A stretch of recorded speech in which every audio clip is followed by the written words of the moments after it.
Sibo. Siya pala. Diyan ka. Ayaw ko yung hindi nakikita sa unahan.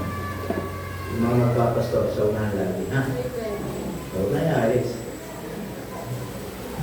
Okay. Ephesians chapter 4, verse 10, down to verse 16. Nakita niyo na po ba? Okay, let's have our responsive reading. Ako po sa verse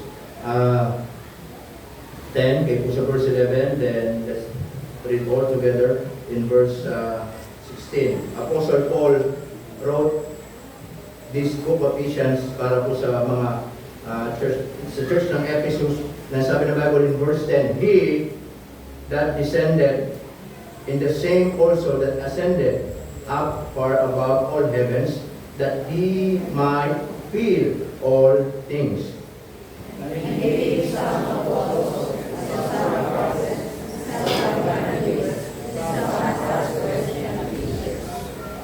For the perfecting of the saints, for the work of the ministry, for the edifying of the body of Christ.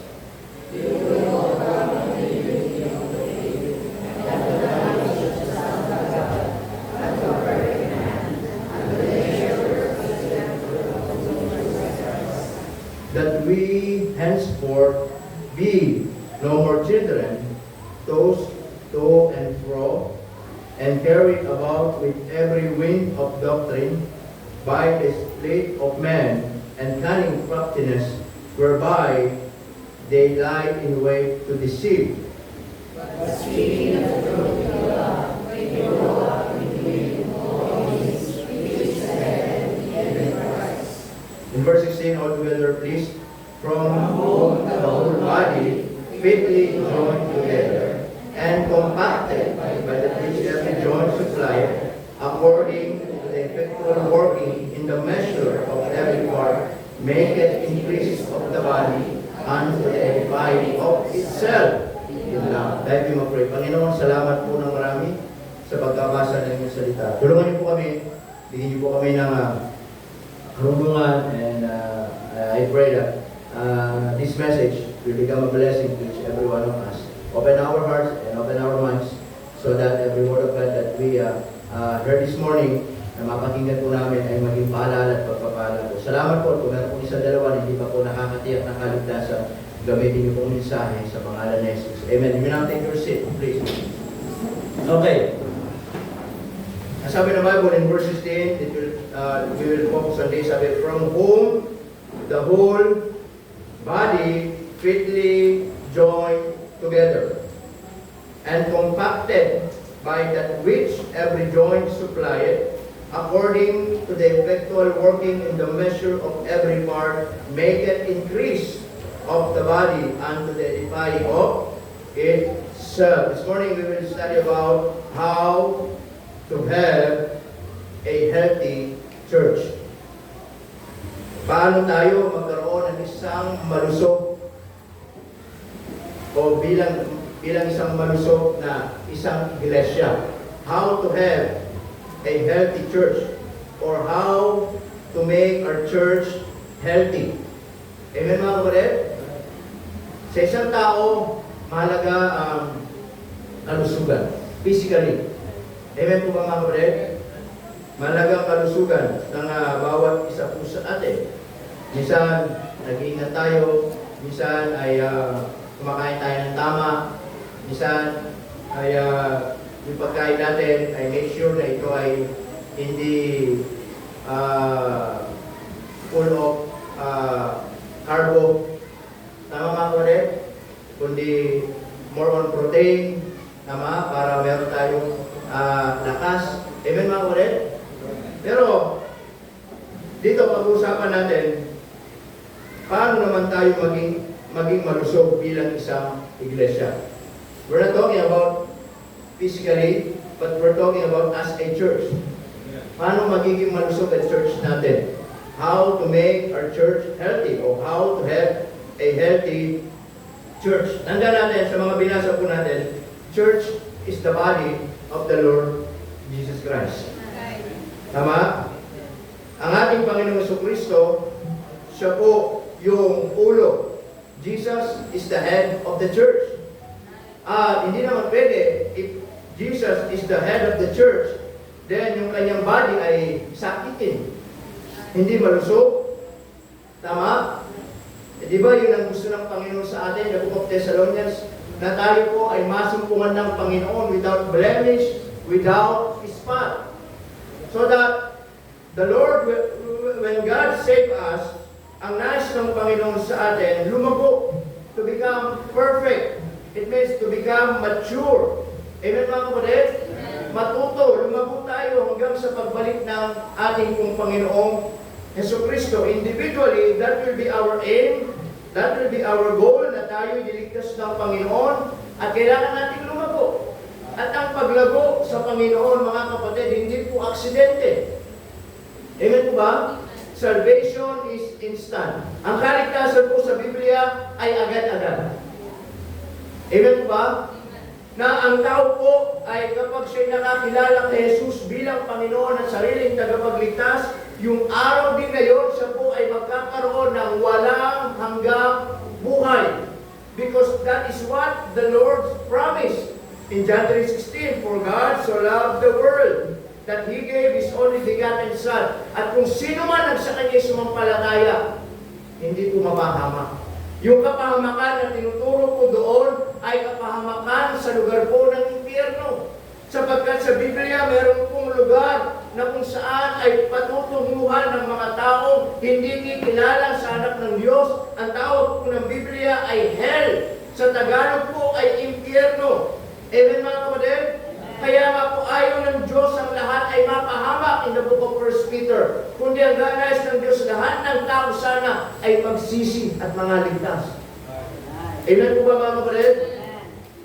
Salvation is instant. But, after salvation mga kapatid, ay nais ng Diyos tayo ay lumago ngayon. Amen? And to grow spiritually, it's not instant. It is intentional. Kailangan i-work out natin. Gusto mo lumago sa Panginoon, i-work out mo. Para bang gusto mo magpalaki ng katawan, hindi po ubra yung exercise mo ay kain ng kain, hindi po pag gano'n ang pagpapalaki ng katawan. Amen mga kapatid?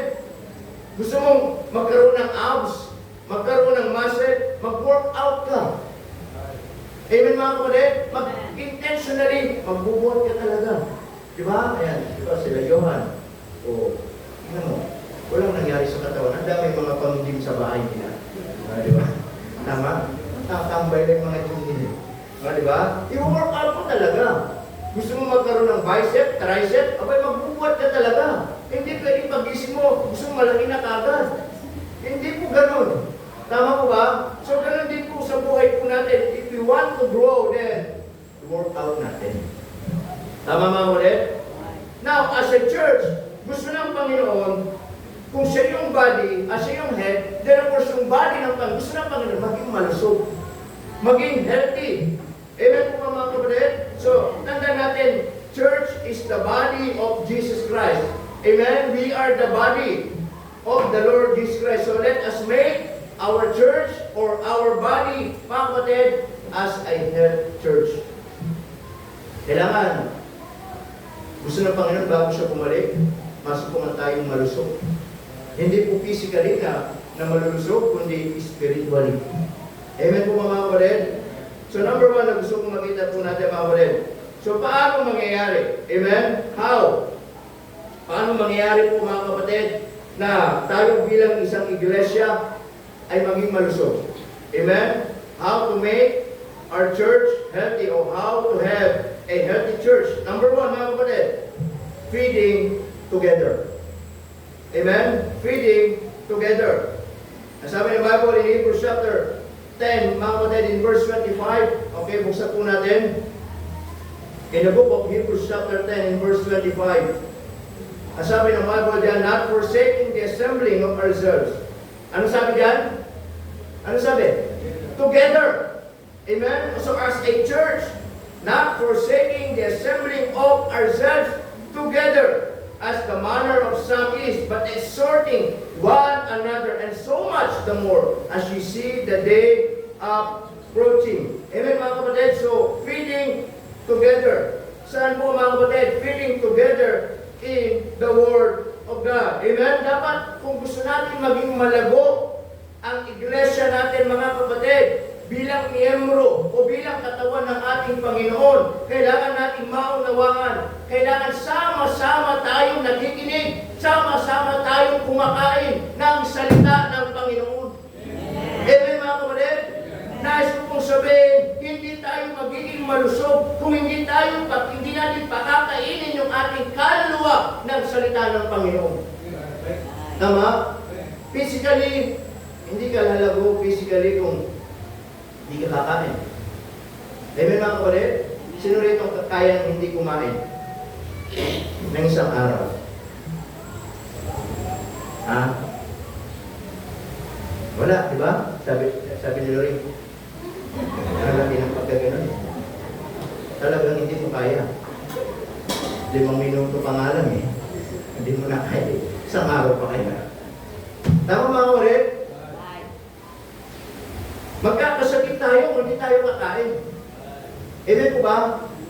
Ako, magkakasakit ako pag hindi ako makapagkape. Now, spiritually speaking, especially as a members of this church, as a Christian, magkakasakit tayo. Hindi tayo kakain ng salita ng Panginoon.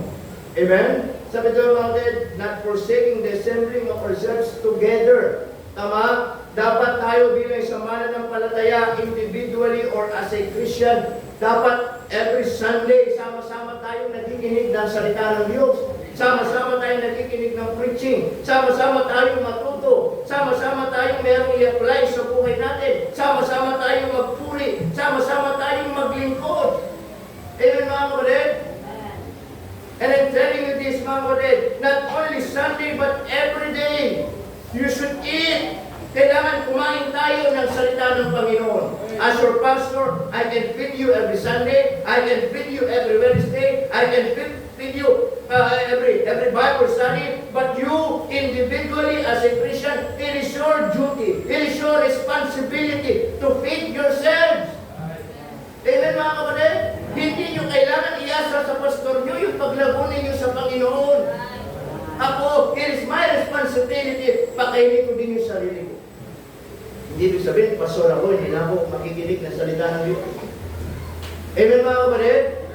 So kailangan, gusto natin ang church natin maging healthy, then feeding together. Sama-sama tayo makinig. Sama-sama tayong matuto. Sama-sama tayong magbuklat ng salita ng Diyos. Amen mga kapatid? Then especially, as sabi ng Bible, in Hebrews 10:25, every Sunday, sama-sama tayo. Amen. Amen mga kapatid? Aren't you glad that nandito tayo every Sunday? Aren't you glad that, thank the Lord, na meron tayong day that we can worship Him, a day that we can study the Word of God, a day that we can hear the preaching of the Word of God. Amen mga kapatid? Tama po ba? Kaya sana, huwag natin pabayaan. Amen po ba? Sana let us take that advantage. Every Sunday, I will go to church, makikinig ako, kakain na naman ako ng salita ng Panginoon, so that kung ganun lahat ang desire natin, then our church can be a healthy church. Amen. Amen mga kapatid?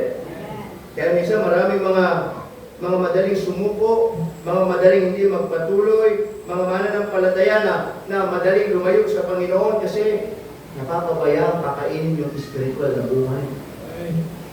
Amen po mga kapatid? Napapabayang kakainin. Amen? So napaka-importante mga kapatid, yung feeding together.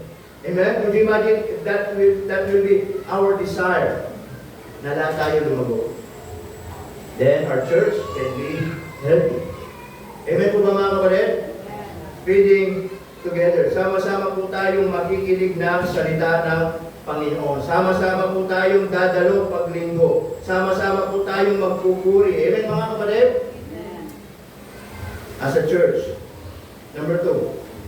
Not only feeding together, but also, as sabi ng Bible, yung sa pinasa po natin in verse 16, it says, this is Ephesians chapter 4, in verse 16, sabi ng Bible diyan, whom from the whole, ano sabi diyan?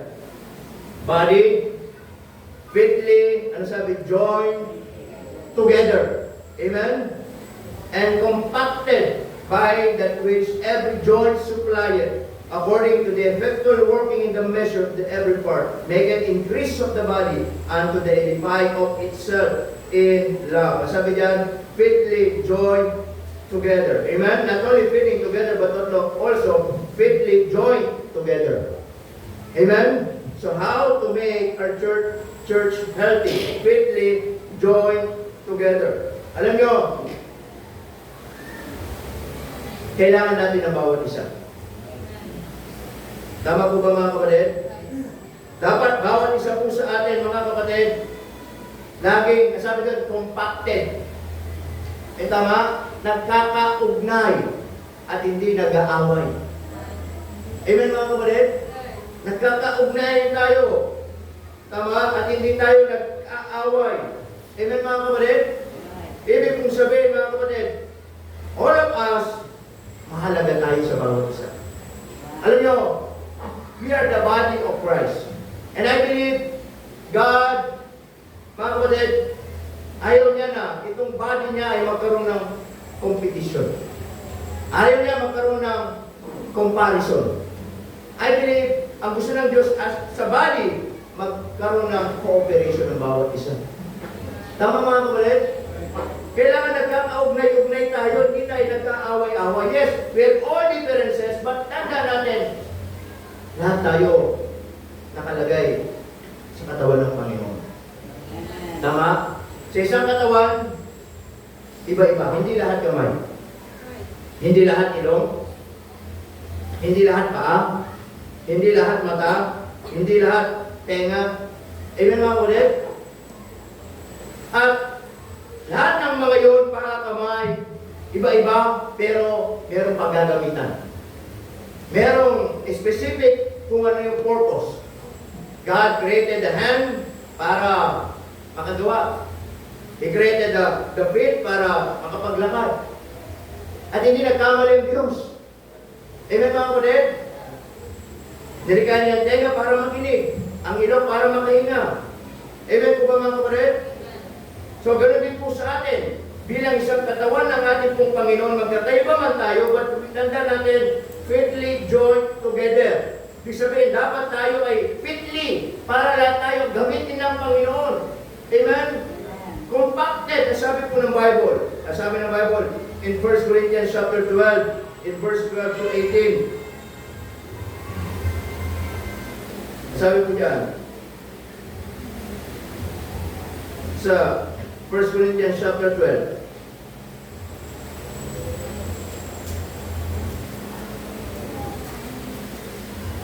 Kita nyo? 12 to 18. Ang sabi ng Panginoon dyan, for us the body, ano sabi? Is one. Hindi tayo maraming body. Amen? We have many members in one body. And that many members, and all the members of that one body, being many, are one body, so also is Christ.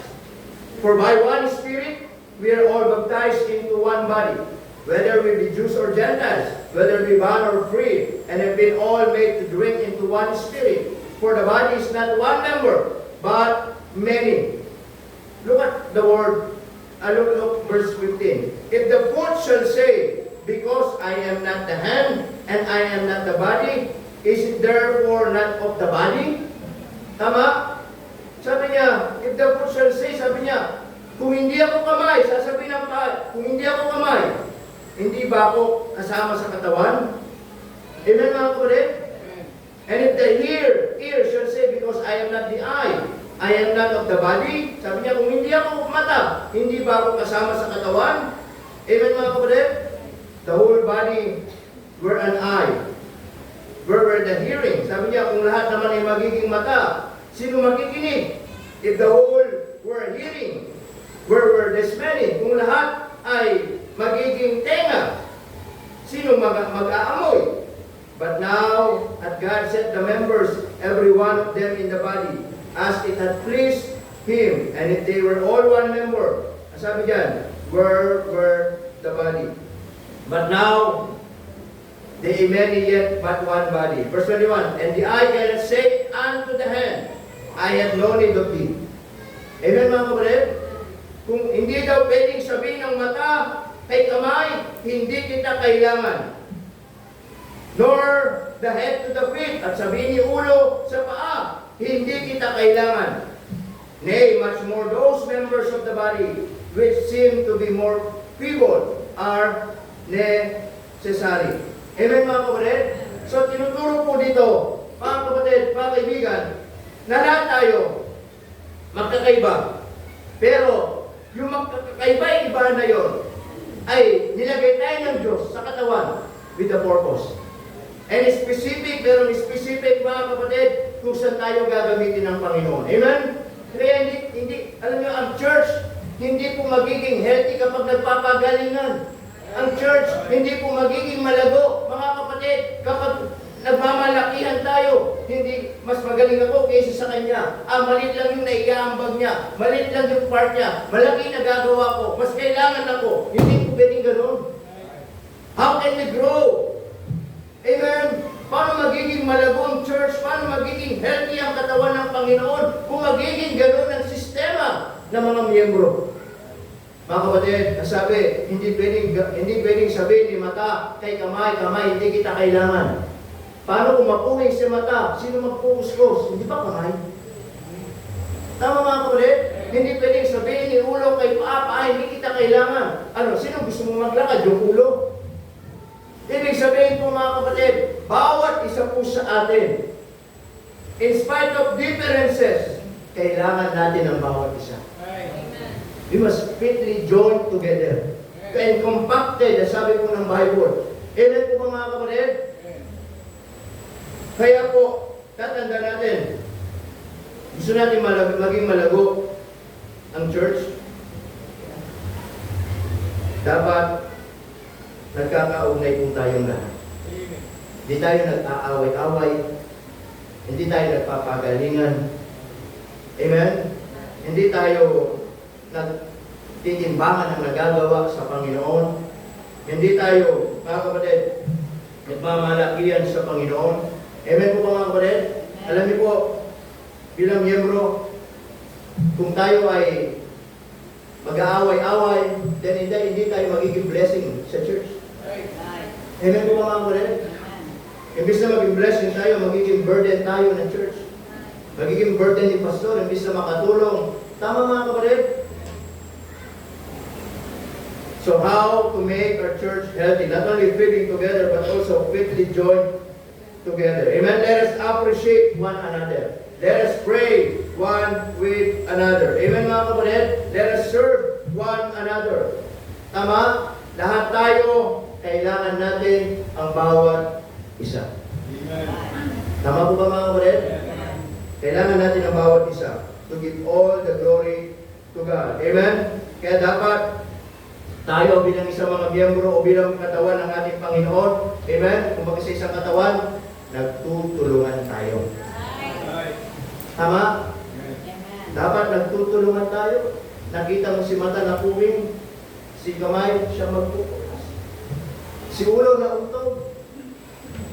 Tama mga kapatid? Meron mong gagawin. Ibig sabihin sa church, nagtutulungan dapat tayo. Marahil kamay ka, marahil paa, marahil ilong, marahil kung anong parte ng katawan. Tama?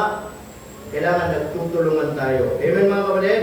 Dapat nagkikipag-fellowship tayo sa bawat isa. Amen? And listen to this. Higit sa lahat, dapat huwag nating ilayo ang sarili natin. Paano tayo magiging malago kung nilalayo natin yung sarili natin?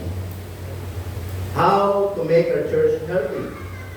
Kung tayo, tawag doon yung yung word na nilalayo. Ini-isolate natin yung sarili natin. Amen mga kapatid? Dapat huwag natin ilayo ang sarili natin. Nagtutulungan tayo. Amen mga kapatid?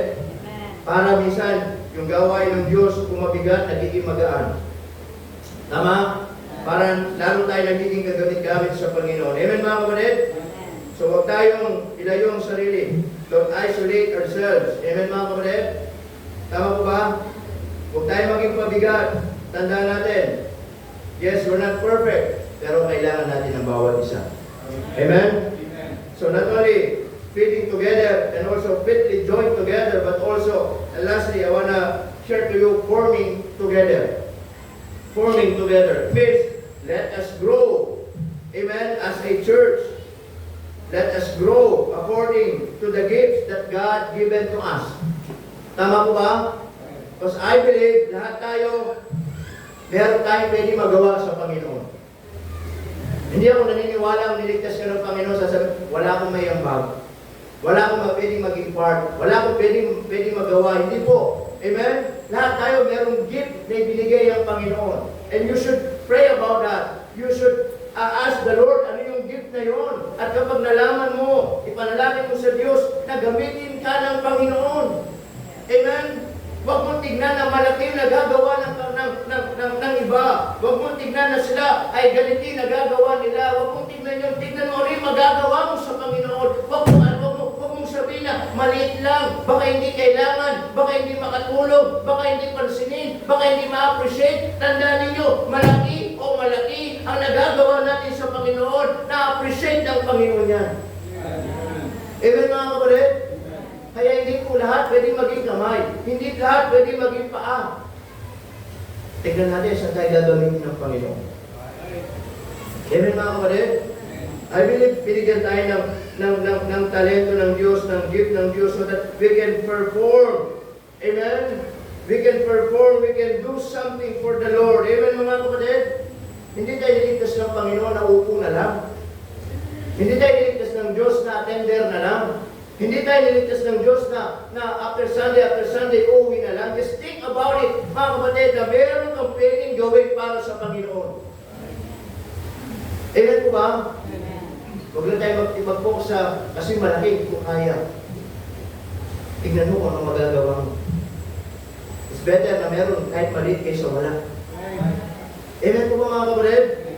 Better to have kahit maliit kaysa wala mga kapatid. Amen po ba? So we must forming together. Let us grow. Let us serve together. Amen?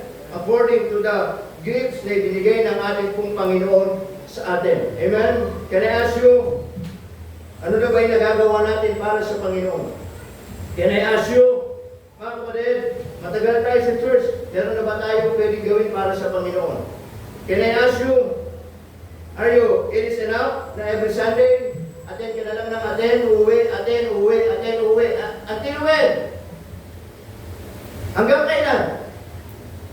Harap tayo sa Panginoon na wala tayong nagawa para sa Kanya. Do you think yun lang ba yung kalooban ng Diyos sa atin? Sunday after Sunday, atin sa church. Alam niyo kung pag-attend lang sa church, bibigyan tayo ng reward ng Diyos? Lalong hindi pwede. You know why? Sa pag-attend pa lang, marami nang late. Tama mga kapatid? Amen po ba mga kapatid? Sometimes, sa pagdalo, we can consider, mga kapatid, merong occasional. When we say occasionally, yung minsan, pupunta ka sa church, something happened, nasira yung gulong, kaya na-late ka.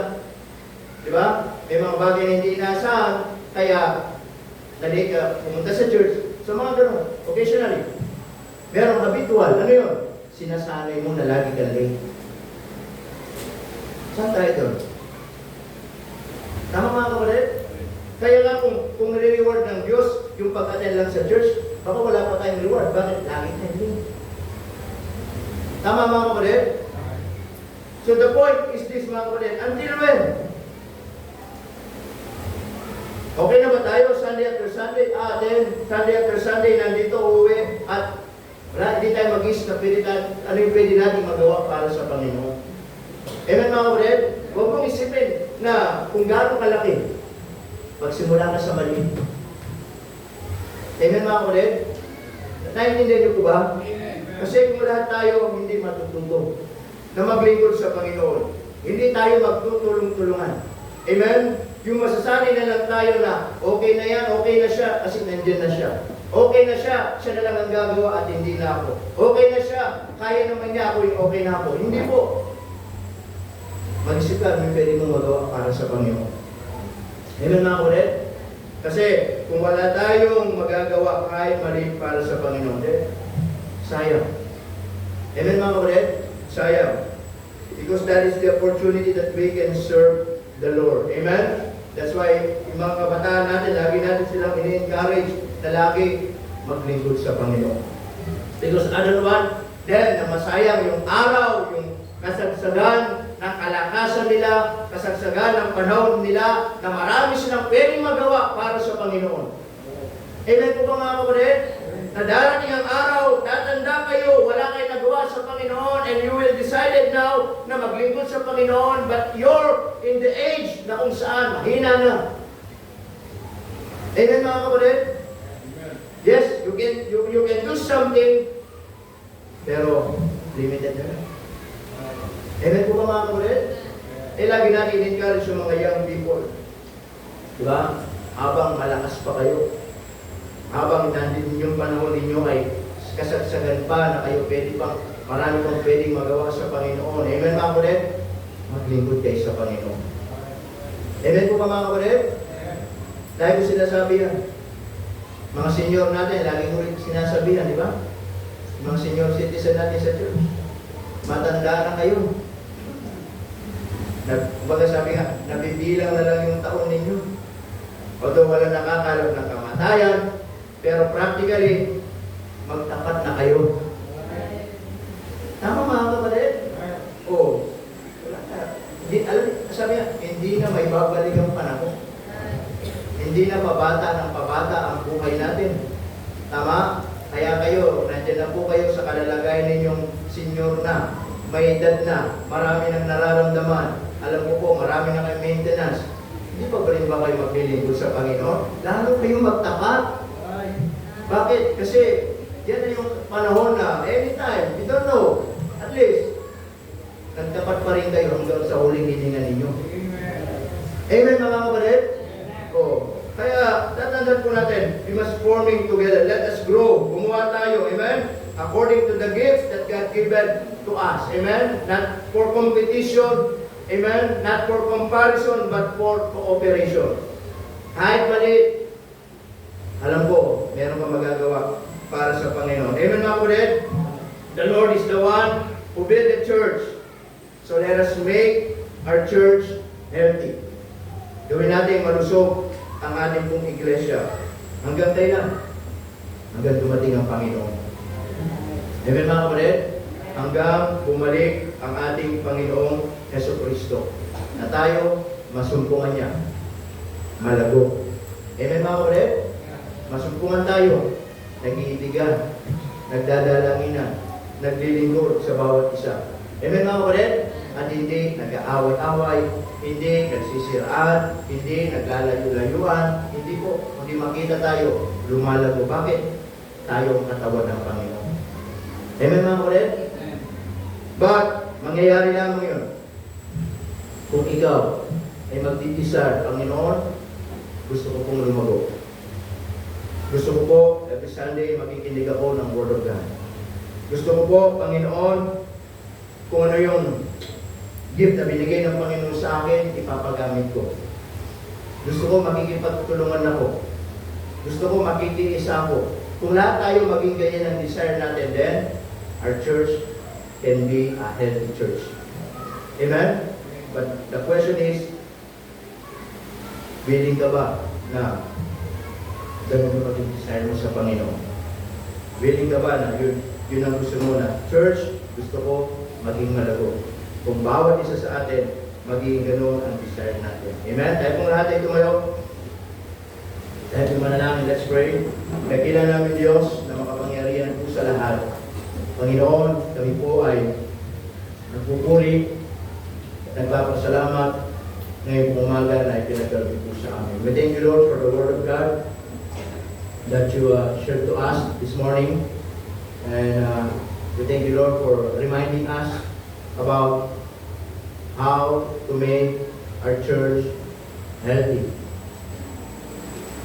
At mangyayari, Panginoon, if Nagigiisa po kami na feeding together. Nasama-sama po kami, Panginoon, na makikinig ng salita po ninyo. Fitly join together. Alam po namin, Panginoon, na merong mga gift na binigay kayo sa amin at hindi para magpagalingan, kundi para magtulungan, makiisa, at maging malago ang iglesia. And also forming together. Na yung gift na binigay ninyo, maliit man, ipaglingkod po namin, Panginoon. Na huwag namin isipin na ito'y maliit at hindi makakatulong. Pero alam po namin na kahit maliit, malaking bagay na ito, bagay po ito, na makatulong sa katawan ng ang buong Panginoon. Gusto nyo ba na maging malagok ang katawan ng Panginoon? The church, mangyayari lamang yun. If you will have that kind of desire, sabihin mo, Panginoon, gusto kong makiisa. Gusto kong makinig. Gusto kong maglingkod. Gusto kong magpagamit. Hanggang bumalik po kayo. If that is your prayer this morning, tayo po'y dadako sa ating pong invitation. When our heads bow, eyes closed, and marahil ang Panginoon ay nangusap po sa inyo ngayong umaga at gusto natin na ang church natin maging malusog hanggang pagbalik ng Panginoon. Mangyayari lamang po yun kung lahat tayo magkakaroon ng isang desire na gusto kong lumago, gusto kong matuto, gusto kong maglingkod, gusto kong magpagamit. Lahat tayo magkakaroon ng same desire sa puso po natin. Yes, yung ating pong church pwede maging healthy hanggang pagbalik ng Panginoon. Kaya ang panalangin mo this morning, the altar is open for you to come and pray and ask the Lord kung ano yung gift na binigay ng Panginoon sa iyo so that you can serve Him, you can use your talent, your gift that God has given to you ay pwede mong ipaglingkod po sa Kanya. Kung yan ang panalangin mo, you may come. Amen. Dito po sa unahan. Panalangin mo sa Diyos na sana huwag lang tayo mag-stay na every Sunday, yes, we're here. Pero sana, more on that. Nasabihin mo, Panginoon, tulungan niyo po ako. Paano po ako makapaglingkod po sa inyo? Marahil yung oras mo. Marahil yung talento mo. Marahil yung income mo. Marahil yung lakas mo. Lahat. Ano man. Alam nyo, hindi naman naghangan ng Diyos ng malaki na para ma-appreciate ka, para masabing may nagawa ka. Hindi po. Minsan kapag ganun yung mindset natin, mali, hindi talaga tayo makakapaglingkod. Minsan nanganliliit tayo kasi ito lang yung kaya mo, tapos yung mga kasama natin sa Panginoon, ang lalaki nang nagagawa nila. Minsan, yes, hindi talaga tayo makakapaglingkod. But I want to tell you this morning na kahit maliit yan, simulan mo. Nala mo, ito yung binigay ng Panginoon na may aambag mo, may paglilingkod mo. Then, don't hesitate to come and pray to the Lord. Sabihin mo, Panginoon, kahit maliit, ipapagamit ko po sa inyo. Amen? Meron mo ba? Young people, how about you? Habang young people, habang malakas, habang yung kasagsagan ay marami pa kayo pwedeng magawa sa Panginoon, huwag ninyong sasayahin. Paglingkod niyo sa Panginoon. Ilapit niyo sa unahan, ipanalangin niyo sa Diyos. Panginoon, ano yung way na pwede ako makapaglingkod? Ano yung pwedeng way na pwede ako makapag-ministry? Ano yung way na pwede akong makapagpuri sa inyo? May paggamit yung gift o yung talent na ibinigay niyo po sa akin. Mabilis lang ang panahon. Mula ngayon, magbilang tayo ng ilang taon. Young people, baka yung lakas ninyo magiging mahina na. Sana ba ngayon, ipaghamit nyo sa Panginoon ang buhay ninyo. Kung lahat tayo, magiging ganyan ang desire natin. Magiging possible that our church become healthy. hanggang pagbalik ng Panginoon, masumpungan tayo na nagtatapat, nagpapagamit, at naglilingkod sa Kanyang harapan. Panginoon, maraming pong salamat for reminding us about how to make our church healthy by fitting together, fitly joined together and forming together. Panalangin ko, Panginoon, at bawat isa po sa amin ay magkaroon ng ganong klaseng desire na maglingkod, magamit, lumago, hanggang pagbalik po. Yes, in spite of our differences, sana hindi po ito maging way para mag-away-away, magkaroon ng di pagkakaunawaan, but Lord, it's not for competition, it's not for comparison, but for cooperation. Hindi kami magtutulungan dahil lahat kami, kahit magkakaiba, kami po ay kabilang sa katawan ng aming pong Panginoon sa Kristo. And Christ is the head of the body. Salamat po ng marami sa salita. Paalala niyo po sa amin. Ito po ang aming panalangin sa matamis na pangalan ng aming Panginoon Jesus. Amen. Praise the Lord. And give natin to say, Amen.